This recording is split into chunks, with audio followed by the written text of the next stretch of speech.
I 30 just found out my girlfriend 28 of a year plus had a whole life I knew nothing about.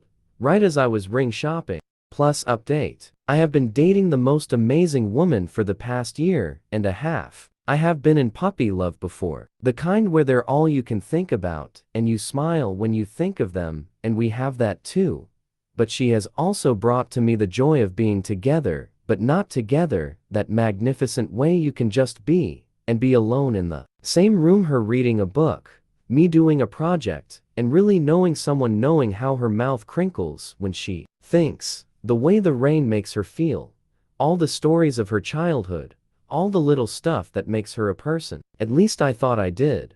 I was shopping for a ring and had been dropping hints that made her smile, and we would plan this little suburban life, a deck with a grill, a goofy puppy, a piano. We talked about baby names and vetoed ones.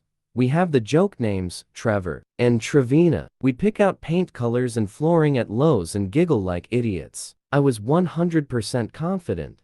I just hadn't chosen a ring, you know. She didn't want a diamond, but didn't know what she does want. Then I got a message today from some guy. He said that he was her brother-in-law and that she had blocked him on F. But could I please pass along a wedding invite, and it would mean a lot if she was there. I pressed for more details and it all came out. She was married before to a guy named Brendan, and they had a little boy, Sam. She told me before she didn't like that name. The son died in a car accident, and afterwards they had an ugly divorce, and she cut ties. 5 years of her life I never knew about, and I don't know if I ever would've. I think she was never going to tell me. I felt sick about this all day. Made up an imaginary sickness to sit and think by myself, and I feel paralyzed by it. This morning I knew her, and now I don't. I don't even know how to bring this up or what. I definitely can't go buy the ring and pretend. At the same time, I want to be with. I am hurt, but know that was horrible,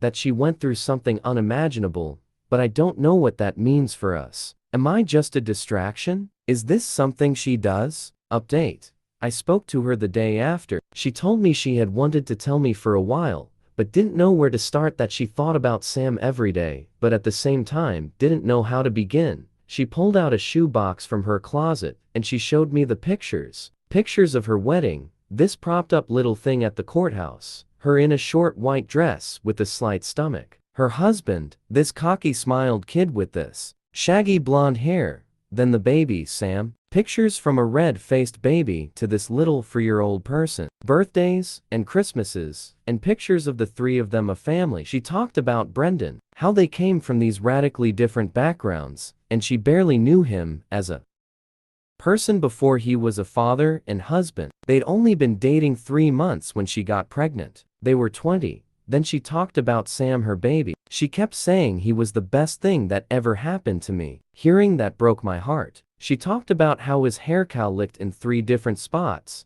and how he was always singing, or humming, that he loved to climb. She told me his favorite movie and book. She made him a person to me.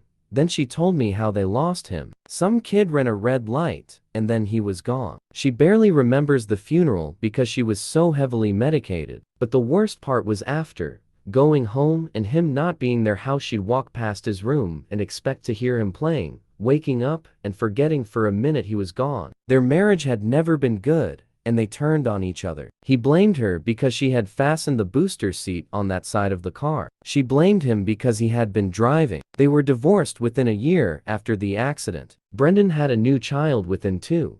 She had spent the time doing overload on classes and working, keeping busy because it made things easier. She didn't see her old friends because they drifted away. They never knew what to say, and they mostly had kids of their own. She was surviving, but seeing Sam's brother, who looked so much like Sam, hurt so much that she decided she had to get away and stop wallowing. She took the pictures down, donated clothes and toys, deleted her and stopped seeing the old friends who weren't really friends anymore. She said she chose to keep breathing because that was what it had come down to. Then she met me, and she said I made her want a fresh start, a better marriage, and more children because she loved me.